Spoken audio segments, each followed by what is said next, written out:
Good morning, good day, good evening, depending on where you are when you join us. Welcome to this episode of Trade Winds. My name is Cecilia Malmström. I'm a non-resident senior fellow at Peterson Institute for International Economics. And I come to you from the Swedish West Coast, a cold but beautiful spring day.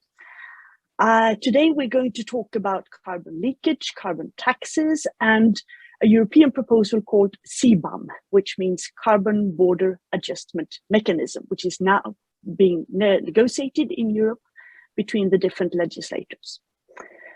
And I'm happy to have two very prominent speakers here today. We have Karin Karlsbro, who is a member of the European Parliament, and she is the rapporteur, meaning the responsible person to get this through the Committee of International Trade and the European Parliament. And she's also a substitute member of the Environmental Committee, who also, of course, has a great responsibility here. And she has a long experience in Swedish politics formally.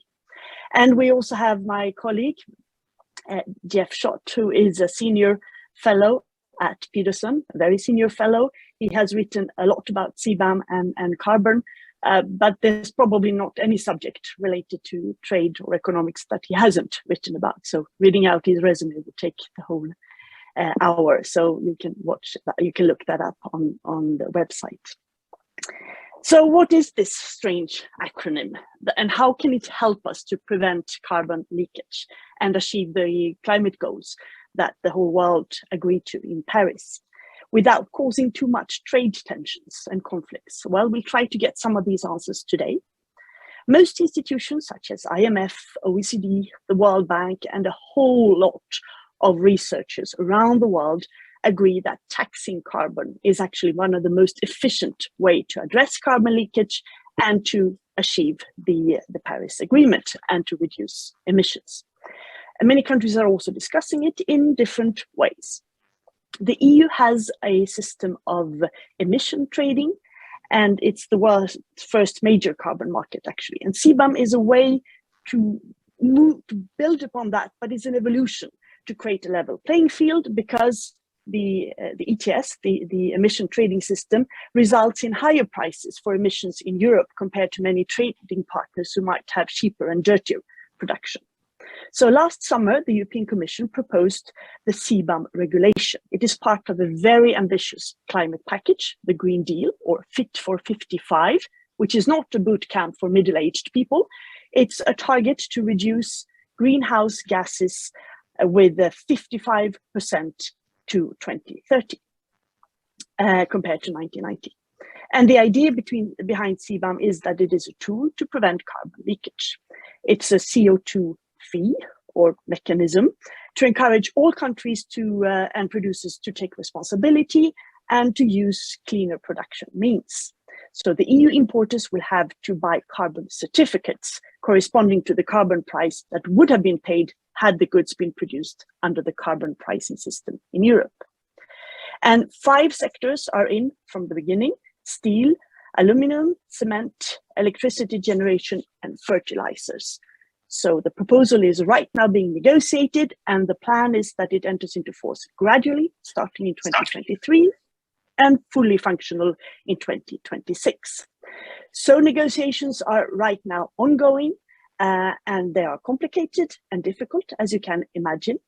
And several other countries outside the EU are watching this with great interest, and some have expressed concern that it is complicated, administratively heavy, but also that it might not be WTO compatible. So we will address all these issues today. But of course, starting with Karin Karlsbro. Karin, tell us about this. What is the European Parliament's goal, and how are you trying with your colleagues to navigate this through the European Parliament, which is the legislator that has to agree together with the minister? How difficult is it going to be? What can we expect?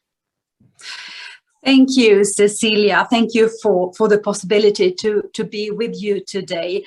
I'm very happy to share my experience so far on this really quite complicated file, both technically quite complicated, even though the principles are quite simple, but also political politically complicated.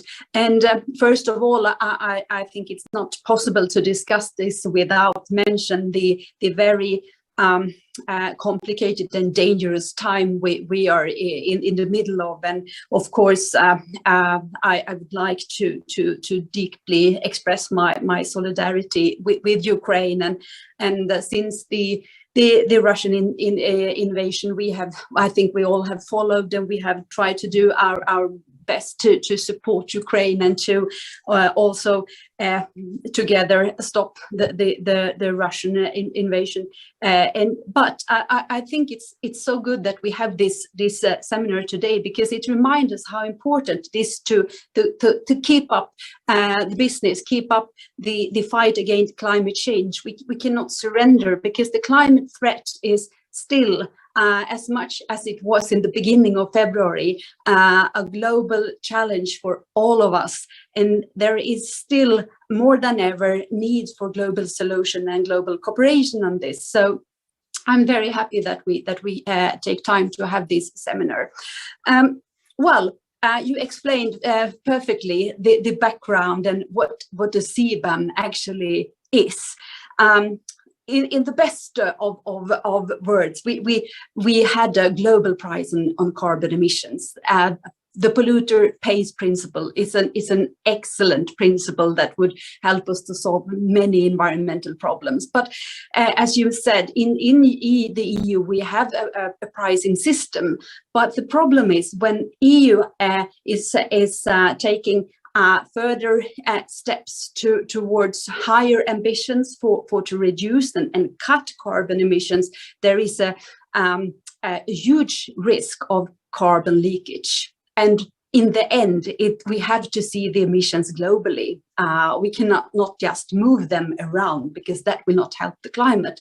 So the reason why we behind this proposal is to prevent and stop carbon leakage. And this is a new tool in the toolbox, and I think it's very interesting to combine trade and climate policy like this. When the WTO was founded, there were no climate discussion about climate challenges or global warming. So we have no exact rules how we can do this. That's why this is so complicated. When we started to work on the file, we asked ourselves, first of all, why do we do this? Is the sebum, is it appropriate, and is it possible? Is it possible from a legal perspective, from a political perspective, and of course, is it possible and appropriate for a climate efficiency perspective?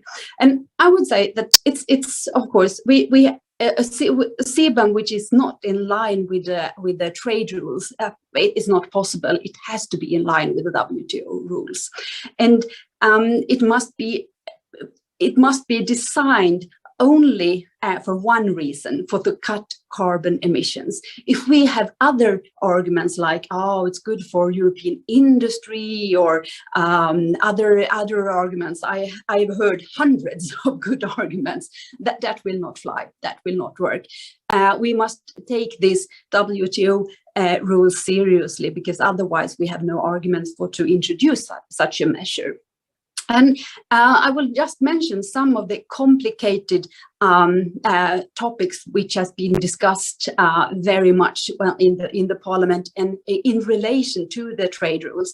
And this is how does a sebum, or a potential sebum, would work with the free allowances. Because today in the trading system we have free allowances for which are actually planned to be phased out. But it's from a trade perspective, it's not possible, as I see it. It's not possible to have free allowances in the today's trading system and the sebum, because it must be transparent, and we cannot discriminate anyone. A carbon price must be equal for everyone and everywhere.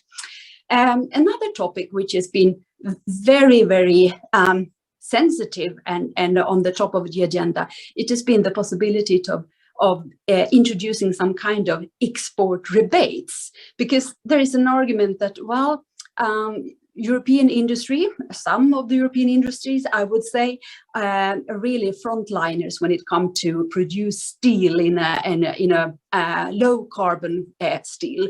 So what happens for these companies with sebum, because if they will compete on the global market, it will be very tough for them. But we say or I say, and my colleagues, some of my colleagues, that well, it's not possible to have any export rebates, because that would not be in line with the rules, because we all know how close this will go into different rules against state subsidies. So I think that's not the solution. And the third sensitive topics, it's the revenues. What to do with the revenues? Hopefully there will be no revenues in the best of worlds, but we know that there will be revenues. And the Commission, or there is already actually an agreement that revenues like this should go into the big pocket of the Commission, but we say that it should be very good if we could use this money to invest, support less developed countries to develop their industry to be more climate neutral, because then we also push for less emissions globally. But of course, that is very sensitive. It's really also on the top of the discussion. So what has happened so far? There are several committees working with the sebum file, but in the end, it's the ENVI committee which has the lead of the file. But I worked with the file and was the rapporteur in the trade committee, and we produced a report which we negotiated. We had tough negotiations, and we had a report in the end. And 2 weeks ago we had a vote, and actually, and I'm quite disappointed because it fell with one vote, because one of the groups changed their mind in the and during the vote, actually, in a very, very late moment, and I think we haven't heard all explanations to this yet, because the discussion is still going on in other committees. But it was the problem was about free allowances, export rebates, and the revenues, the three topics I mentioned, which I think was the sensitive topics. And I think with this, I have presented an overview of how the discussion is developing in the Parliament. So now the negotiation have started in the Committee for Environmental Affairs, the ENVI committee, and I'm following these discussions closely, and it will of course be very exciting how that committee will deal with these topics also from a trade perspective. So I think I stopped there. Thank you, Cecilia. Thank you, Karin. And let me just start by saying, and apologies, I should have said this in the beginning, there was a question from the audience. What is carbon leakage? We talk about this, as it is, but it is actually that if, because of money reasons, a production moves to a country or a business where there are more relaxed environmental rules, and because of this, it leads to an increase in emission. This is what we call carbon leakage, to put it simply. Now, thank you for that, Karin, and the fact that the report fell in the Committee of Trade. I've also been in the European Parliament for many years, and I know that this is quite rare. It must be seen as an indication that this is going to be hard and difficult to agree, because the issues that you mentioned are controversial also in the whole Parliament. And then it comes to addition the elements that I guess the Environmental Committee will put in, whether there would be more more sectors that would be covered or less, or I know that some wants to speed up the process even further. So I guess this is an indication how hard it is going to be, and we can come back to that. But what is the preliminary time framework for a vote with the European Parliament? Yeah, and it's planned to be a vote in the plenary and in the beginning of June, the session we have in Strasbourg in June, and also to add how sensitive all this topic is also related to the war, of course, the extremely high prices on energy, and which also make this even more sensitive. So I think this is one of the most complicated and controversial files in the European Parliament this spring. Probably. And then once there is a vote in the European Parliament, the Parliament has to agree with the second legislator, which is the Council, meaning the ministers of the 27 member states. So this can take quite a while, so to be continued.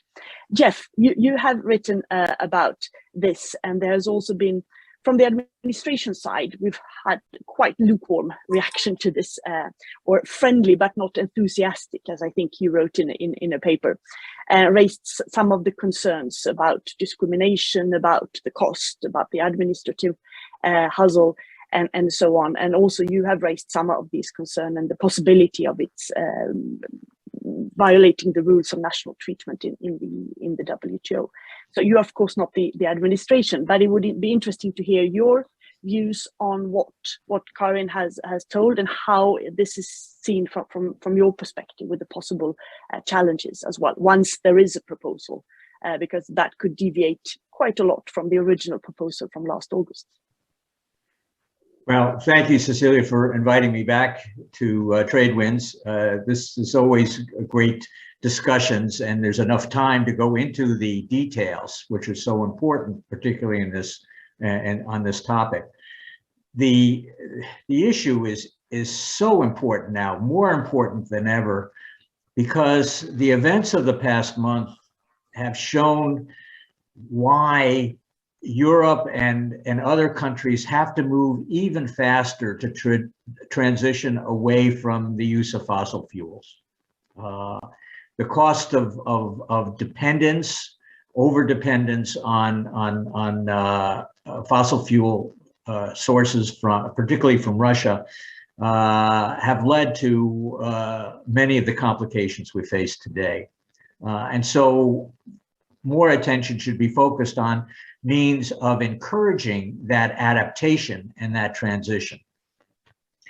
So this is where the CBAM has a role, but one has to be very careful.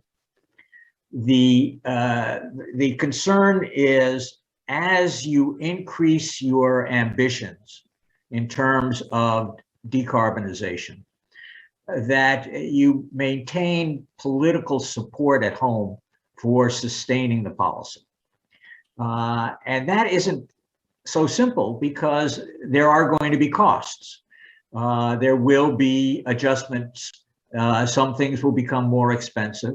But over the view is and the correct view, in my opinion, is that this is well worth the effort to blunt the rise of global warming and the devastation that will incur, as we've already begun to see with the greater volatility in climatic events. So how do you do this transition in a way that is equitable, that way that secures political support, that ensures that domestic firms and consumers that are paying the higher prices and making the sacrifice are not undercut by foreign competition? That's what the carbon leakage is.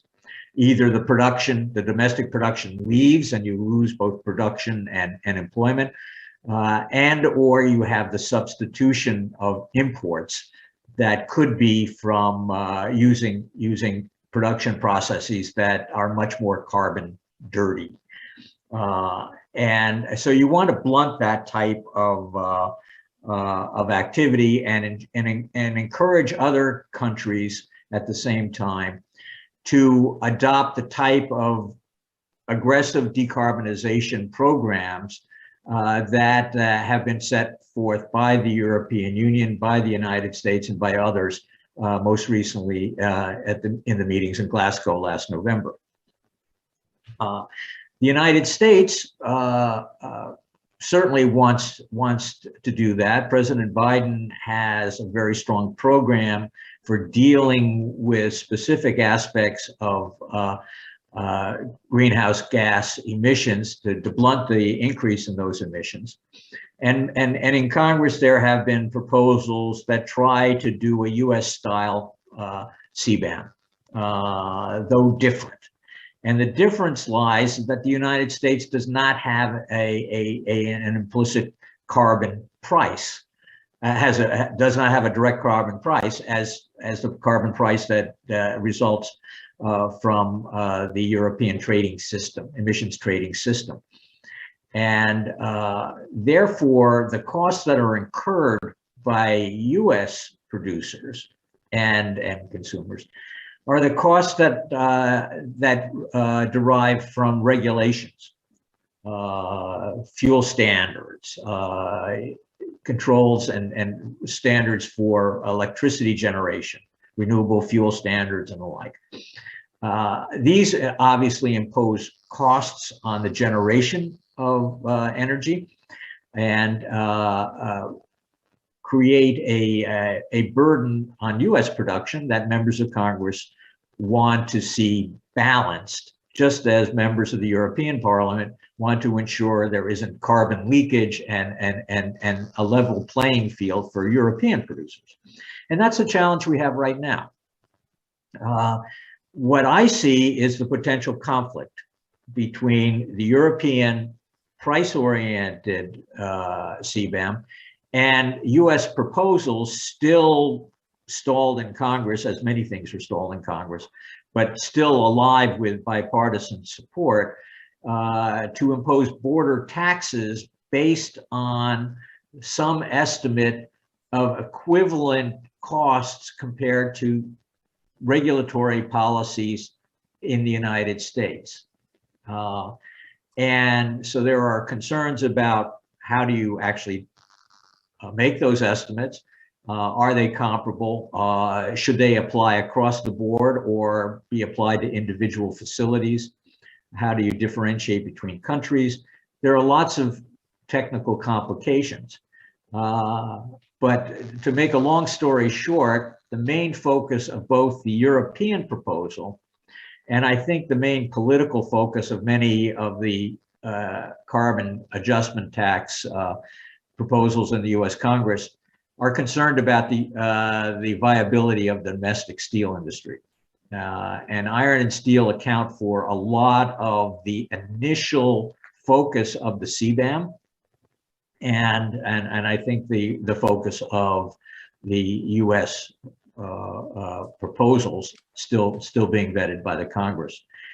And therefore, it becomes a narrower issue at the start, even though both proposals would broaden out to a wider range of production.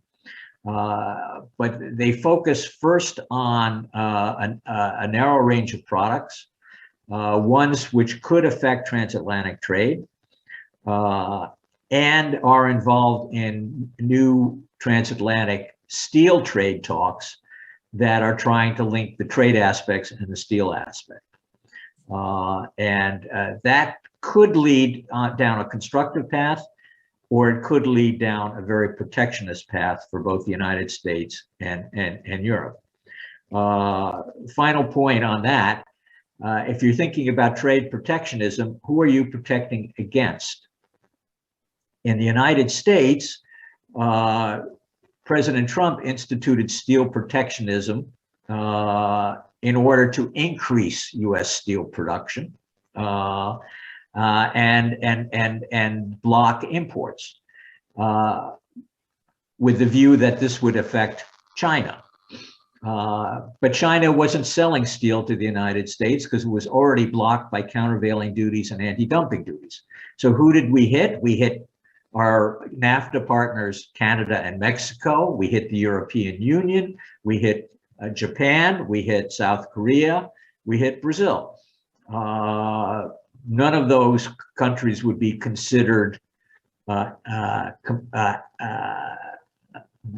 are our enemies. They're all our allies. And so now we're in the process of trying to remedy the misuse of national security exemptions on steel and move it into a more constructive path, both for trade reasons, but even more importantly for climate reasons. And that's where we stand today. I'm not sure if the protectionists have more firepower than the environmentalists at this point in the conversations, and I'm worried about the vote in the Trade Committee in Brussels. Thank you. No, this is certainly not easy. So the question is, how do you move forward? Because there will be complications, there could be delays in the vote, and the terrible war in Ukraine and the economic global situation, where we don't really see that where that will end yet, will certainly complicate the situation even further. But the European ministers, just 2 days ago, all of them, finance minister, expressed at a meeting with finance ministers in Brussels that they are determined to go ahead with this, and that they see that there are problems and that it can create some conflicts, potential conflicts, but that the European Union should lead the way, and then others should come along. So there has been other proposals as well. You mentioned, Jeff, that there are discussions in the House and in the Senate individual members. There are also other proposals on the table. There's one called the Carbon Club, which was proposed by the Nobel laureate William Nordhaus, a sort of club of the willing, of countries who would want to join and who would agree on an international price for carbon. And then other non-members would then face a fee or a tariff. The IMF head, Kristalina Georgieva, had proposed a global carbon price floor which would be graduated in order to accommodate the poorest countries' needs as well. And there are discussions in the WTO, in the trade and environmental sustainability structure discussions, as they are called, always easy names. And of course, in other individual countries, there are as well. So the question is, should the EU continue to lead and then others could join? Because, I mean, the objectives are something that most countries have agreed to reduce carbon emission. So what's your view on the way forward? Karin, would you like to start? Well, I think that EU should continue to have high ambitions, and I mean, here in Brussels we can hear all the time that EU wants to take lead and have a global lead on climate, the fight against climate change. On not only this topic, there are a lot of legislative files in this house right now that we are working with, but sebum is of course maybe the one which is most sensitive. But I think when I listen to you, that we have to decide if we want to see and want to design the tools we have so they can promote a green trade rather than green protectionism. Because in the end, I think it's so important to stay strong in the basic principle that trade is something good, and we want to promote trade. We don't want to have a fight on trade. We don't want to have a fight with trading partners. We should promote green trade, and we should not punish our trading partners. We want to our fight is against the emissions, not any countries, not any special industry. It's against emissions. But when I said this, this is also quite controversial for some of the industries in Europe, because they know that not all of them are on the top level when it comes to cutting their own emissions. So I think that's why we had this result in the Trade Committee, because this is challenging also for our own industry. And there are a lot of and strong forces to design this different measures in a more protectionistic way, and I think that would be very dangerous. So I think that and also with what's going with the background of what's going on in Ukraine and all the tension that the increasing tensions globally right now, also with China. I think it's more important than ever that the EU works together with the US and stick to the principle of fighting emissions, and how it will look, the solutions in detail will look like. I think that's maybe not the most important, because if we agree on that, I'm sure we can move forward and find technical solutions for this, because I'm really worried that the war also stop or slow down the process when it comes to fighting the global warming right now. So walk together, I think that is the key right now.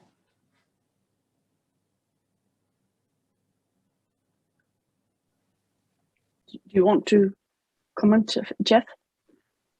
Well, part of the problem that the Europeans have is they have a system now that offers free allowances to certain companies, sectors that have had trouble meeting the requirements of the emissions trading system. And those free allowances, you can think of them as subsidies. They basically allow you not to have to pay for your certificates. Those are meant to be phased out over a transition period before the European CBAM actually is up and running, which would be several years at a minimum before it even starts, before it gets to the starting line, 3 years probably at least, and then a transition period. But if there is uncertainty, there's going to be political pushback, as Karen warned, that could take the form of pressure to delay the phase out of the free allowances. And I think you're already beginning to see elements of that pressure in Europe. But it's not different than what happens in the US Congress using different instruments. The desire to have regulatory policies or exemptions from regulatory policies that ease the burden or subsidize the firms that are subject to the carbon regulation. So that I think is a challenge, certainly in European politics. I mentioned before that I think there's a stronger argument against that now, given the need to transition more quickly, which means to provide more incentives for renewable energy resources, and to encourage the investment in that and in new transmission distribution infrastructure. But that's going to continue to plague the debate in Europe as this process goes forward. It's also going to continue to plague transatlantic talks, where there's a temporary peace because the United States is now imposing tariff rate quotas on European steel. But that's not a permanent solution. The permanent solution is to get rid of the trade protectionism and ensure that both countries are pursuing comparable policies, climate policies, that do not distort transatlantic trade and investment in the steel industry, and protect against carbon leakage from countries outside of the transatlantic area. And that is a harder challenge because you have to find some way of assuring equivalency of a European price system with the US regulatory system. And that's something that is not amenable to an arithmetic balance. It has to be more like what is done in a trade negotiation. And you will recall from your extensive experience, Cecilia, when you engage in trade negotiations, you can't conclude the deal until you are sure that you have gotten an equitable, a good deal from your own national perspective, and that your key trading partners have put in their fair share. And so enough countries have anteed up that the pot is big enough and valuable enough that you can close the deal and get political support for ratifying it when you take it home. And the concern is how do you do that, and what is the right balance? And the right balance is not something you can say this is 100 on our side and 100 on your side, therefore it's balanced. There is more of a political feel to it. And that's what the United States and the European Union need to do, first off, is to find a way to mutually recognize each other's policies as compatible, as balanced, and negotiate and say, under this set of rules and policies, pricing policies, regulatory policies, we have a level playing field. That requires a lot of work, but if you get that type of agreement, a mutual recognition agreement, often called in trade policy circles, then you can essentially carve out a safe harbor for transactions involving the goods covered by those activities. And that's the challenge I think that the US and the Europeans have. They've taken very small first steps in that direction with the steel initiative, but I don't think they're really focused on a mutual recognition arrangement yet. The politics isn't there, and until it is, we risk having friction among two of the leading proponents of accelerating decarbonization efforts worldwide.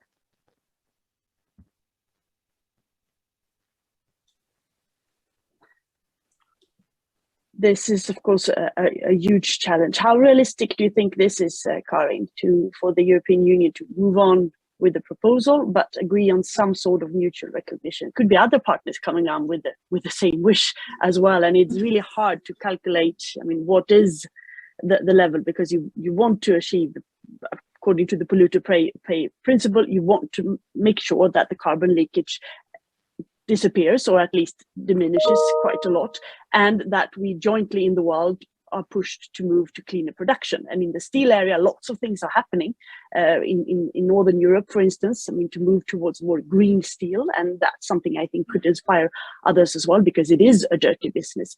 But how realistic, and is this at all ongoing in the European Parliament, these discussions in order to avoid trade tensions? Well, I see it if I describe the process in different steps. First, we welcomed the proposal from the Commission that sebum, it's a super good idea. It will because it will be good also for European industry. I think that was the general view on this, and it will at the same time be good for the climate. So win-win. And then we started to really deeply analyze the proposal, and some stakeholders found out that, well, some of the European industries are front runners, and others are not, and they're a bit worried about to stick so strongly to the polluter pays principle. And there were also worries about, as I said, in some industries have invested a lot of money, and without free allowances, they are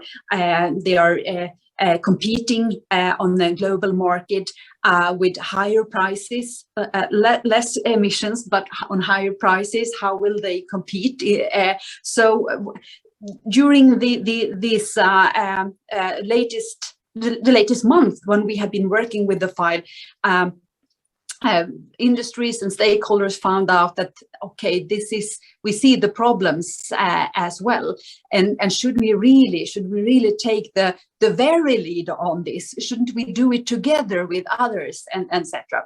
And so I think also to have a broader support for climate measures in general. I think to walk hand in hand with the trading partners is really one of the most important strategies to move further, because there is even though there is a political will to move on and take lead, I think we also have to have the industry with us, and if we can see results that the EU and the US, for example, moves hand in hand, I think that would be very important signal that this is something we have to do together. So I think that is key, and also from what's happening right now with the war in Ukraine, I think we have lots of other reasons to continue our trade cooperation with the US, and also to make the trade greener, because as I said in the beginning, we cannot surrender in our fight against climate emissions. That would be to give up in this very difficult moment. So I think we should take a new effort to work together with the US on this. I think that's maybe that's the most important strategy in the end, implement sebum in a fruitful way. As the proposal stands now, not a lot of transatlantic trade would actually be affected with the 5 sectors. I think it's $1 billion out of a total export of 260 billion. Sorry? A little more. Which is a little more, steel but it's and not a lot. Basically, yeah. Yeah, but it's not a lot. But then, of course, the idea behind sebum is that you start with these 5 sectors, and then you might gradually move to others as well at a later stage. So, but this is certainly something that could be discussed at the Trade and Tech Council that was created last year between the EU and the US to discuss trade-related items, and this fits perfectly on the agenda. There's been a lot of working group meetings, and there will be a high-level meeting between commissioners and state secretaries the 16th of May in France, I think. So this is certainly something. But you're absolutely right, Karin. You mentioned that the biggest problem is actually not the EU and the US. I mean, the biggest polluters are China, Russia, Turkey, and others. And then we have in the developing world some countries who are not major players, but for them, this part of the industry is, of course, very important, and they will be affected. So in order to get them on board, you need to make sure that it is really WTO compliant, of course, because you risk lots of conflicts and people going to the WTO. And even if the dispute settlement mechanism isn't really functional, there could be retaliatory tariffs and conflicts there as well.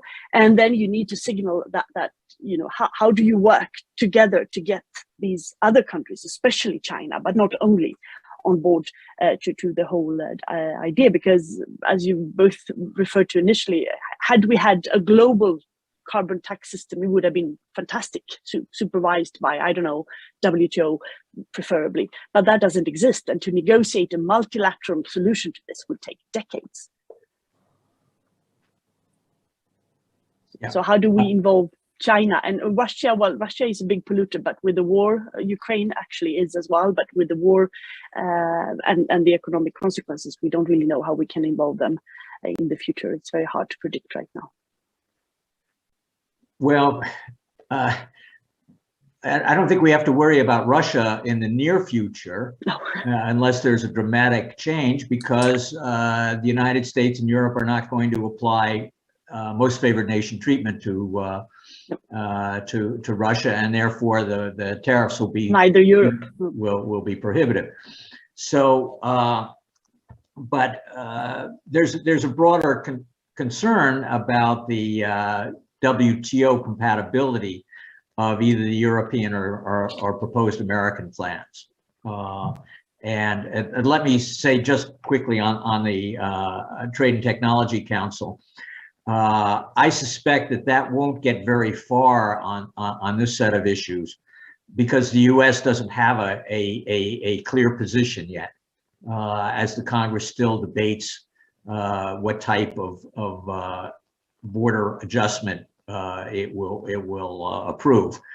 And so the European debate, even though it is still going through lots of tenuous moments, is far advanced from the political debate in the United States. Now, on the WTO, I'm not a lawyer, but I've helped write WTO rules. Rules that are in the trading system, and I know they're open to various interpretation, and you can find smart lawyers who can argue both sides of the case, as smart lawyers are trained to do. And so we already have expert commentary by people as distinguished as Jim Bacchus, the former chairman of the WTO appellate body, weighing in on the legality of the various proposals. And clearly there are concerns about violation of most favored nation treatment, national treatment, the scope of the exemptions under Article 20, the general exceptions of the WTO. These will require litigation, and the litigation under existing procedures will be pursued, and it will take some time, even before it gets to the appellate process, which would then block the resolution at this point. So meanwhile, countries are not going to sit tight and say, we're going to suffer the imbalances or the distortions caused by U.S. or European policies. There's a real threat of retaliation before the WTO litigation process is completed. And you know, more and more countries are not following WTO rules and instituting retaliation before being authorized under the WTO. And the United States and China did that in their trade war and continue to do that. So I suspect that there will be more retaliation, and that will complicate the political task of bringing countries together into agreement on common rules or obligations for aligning the trade regime with the climate regime and global climate regime. And that's unfortunate. And so that's another reason why I caution about instituting actual requirements on importers, so that there is time to do some negotiation in the coming years. Fortunately, we have several years of the transition of the CBAM in case the proposal makes it through the European Parliament and the European Council. Less so if U.S. legislation proceeds as originally envisaged last year, because that U.S. taxes would be imposed much sooner. So we have to be cognizant of that and hope that there is a scope for negotiation to develop some rules to advance what is truly the purpose, which is not to impose protectionism for specific industries, but to ensure that we support decarbonization efforts that will lead us to our goal of minimizing the climate change, and in a way that is equitable for both developed and developing countries. Well, that's a bit of a gloomy perspective, probably realistic. But on the other hand, I mean, countries have committed themselves and each other to act, and the clock is really ticking when it comes to the heating of the planet. So How do you see this, Karin? Because even if there are some delays and some issues, my view from outside is that there will be a proposal and it will be adopted. Maybe a little bit delayed, maybe a little bit changed, but it will be there. So other countries have to relate to that, and the European Union has to relate to the potential conflicts and tensions that Jeff alluded to. Yeah, definitely. I mean, the sebum proposal is a flagship for the European Commission, and it looks like there is a support from the member states, but it's still a long way to go. And of course, it will be very exciting to see the final results from the Parliament. And to repeat that, I think there can't be a sebum without WTO compatibility, because that will not help the environment. It will not reduce the carbon emission. It will just be create trade tensions. So we have to be so careful of what we are designing. And from my experience with the negotiation in the Trade Committee, I think the topic about the question about export rebates, that will be very difficult, because that it was not such a proposal from the Commission at all, but it has been introduced during the negotiation. So it's discussed from different perspectives. So the idea comes from different stakeholders, and also some other committees in the Parliament have made an analysis different from me, and they have in a way said that, oh, we should find WTO compatible export rebate. But I say it's not possible at all, because it's not in line with the rules. So, but still, some colleagues and others are talking about this as it's possible. So I'm a bit worried of that, and I can't see any alternative to an alternative solution for the export industry, because if we in a way promote or finance the industry and have a rebate of their carbon emissions, why should we ask others to pay? That's the whole point. So I would be very interested to hear Jeff's comments on this. What's your view on this from the US perspective? We have, I've heard from the Commission, and I think it's also been public, that an alternative, I don't know if we can say alternative, but a way to encourage and stimulate and help the export industry could be to use the innovation fund. But personally, I'm quite skeptic to that as well, because to build up a big fund, which it could be quite inefficient, might not help. But I think if we should follow this topic with great interest this spring to the final vote in the Parliament. Well, Karin, my impression is that politicians have derived from a common gene pool, and so they have very similar traits in terms of reacting to constituent concerns, and so many of the problems that you're facing in Europe echo what the discussions in the Congress and at the state and local level too. So, but the industries that we're talking about in terms of the initial focus are not major export industries of either the United States or Europe. So there should be a way of managing the concerns about export rebates, because that only complicates, as you well know, the discussion. But I wanted to just mention one other thing about the WTO, Cecilia, that we haven't talked about, because our discussion would give the listener the impression that the whole WTO debate is about border adjustments. And it does, and it shouldn't be that way.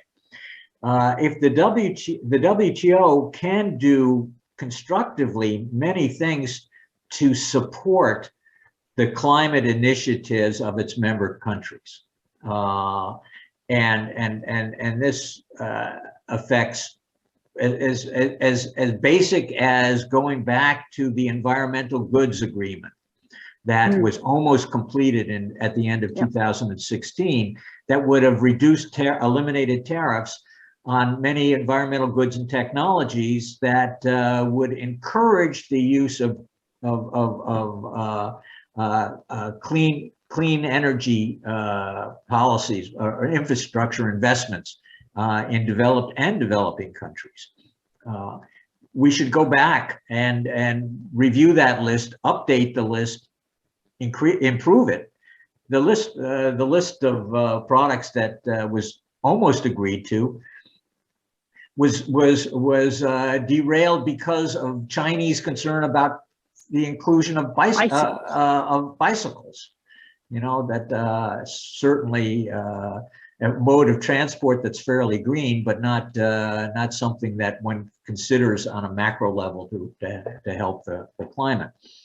So that's one area where the WTO could do something and relatively quickly on environmental goods and environmental services. And yet that's not been given priority, in part because I think there are some countries, including possibly my own, that have not given high priority to WTO negotiations. But there are other rules in the WTO that will take a little more time to work on. Perhaps thinking of ways of supporting investment in carbon abatement technologies, not an overall green subsidy carve out, but a narrowly targeted one that would encourage the type of investments in renewables and in energy saving investments that would make a big difference in terms of reducing greenhouse gas emissions. And that hasn't been a priority as it should have been following the Glasgow meetings. And it is not at the top of the list, or even in the top 5 of the items on the WTO agenda.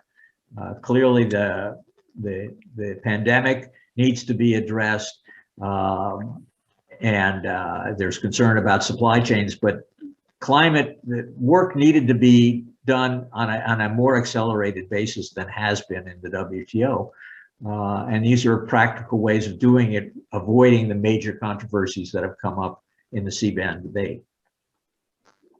Indeed, there has been several attempts to revitalize the environmental goods agreements at the WTO, but there's not a huge interest, and the US have not really engaged in those debates. But it could be a problem, because you're right, I was there when it fell apart, but we were very close actually. So you could maybe build on that and do something. There is a new date for the WTO ministerial that has been postponed for 2 years, 13th of June. I don't see this on the agenda, but it's not too late yet. But of course, also WTO will be affected by the war and the freezing of most favored nation status by several countries vis-a-vis Russia and so on. So let's see what happens. There are several questions. We answered some of them and touched upon them, and we are approaching the hour. So if you want to have some last words to each other or to round this up, there will be occasions to come back to this, because it's not going to be done within a month. But let's see what happens with the discussions in the parliament, and then of course with the negotiations of the ministers, because both these partners need to agree in order for it to be adopted and can enter into force as planned 1st of January 2023. We'll see if that holds. A bit early to say, but that is the proposal, and then see how open the EU is to, in the transition time, to reach out to partners like the US, but also others, to see if there are ways that you can mutually agree to each other different methods if the goals are the same. Karin, do you want to say a few final words, and then Jeff? Yeah, thank you so much for this very timely discussion, and I think it's so encouraging to listen to you, Jeff, and also to listen to your a little bit of your critical views on this, because this is not easy. We really have to do something that works in reality and do it in a pragmatic way. We have to listen to the scientists when it comes to the global warming, but we must do this. We have to design our climate measures in a fact-based way, so we reach our goals. And it's not possible to do it alone, not for a nation, not for the EU. We have to work globally, and I think US is our best friend in this case. Thank you so much. Well, I can't add too much to what Karin has just said. The task is difficult, but it is essential. And the US and the European Union are well placed to begin to establish the foundation for international standards that would begin to bridge the gap between price-based systems and regulatory-based carbon systems. And you need that type of equivalency to really create the carbon club that Bill Nordhaus talked about so many years ago, and that is still so relevant and important goal for the international community. But it requires that type of equivalence and agreement, and that's why I thought that a mutual recognition agreement or something along those lines between the United States and the European Union would set the international standard and allow then for the expansion of talks to other countries that may revise or augment it to universalize the rules. That probably is the best way to start. It's the way we used to start in writing international rules, and I think the U.S. and the European officials are well placed to do that if they have the commitment. And I know with Karin and others, there is the commitment in Europe, and I know that the Biden administration wants to do it. Whether there's a full-bred consensus in the Congress, I'm not sure. Well, we end this with at least a glimmer of hope and constructive optimism in an otherwise rather gloomy world. Thank you so much, Jeff Schott, Karin Karlsbro, for sharing your insights and your views with us and the listeners. And thank you all of you who have joined us. Have a nice continuation of the day, morning, evening. Goodbye.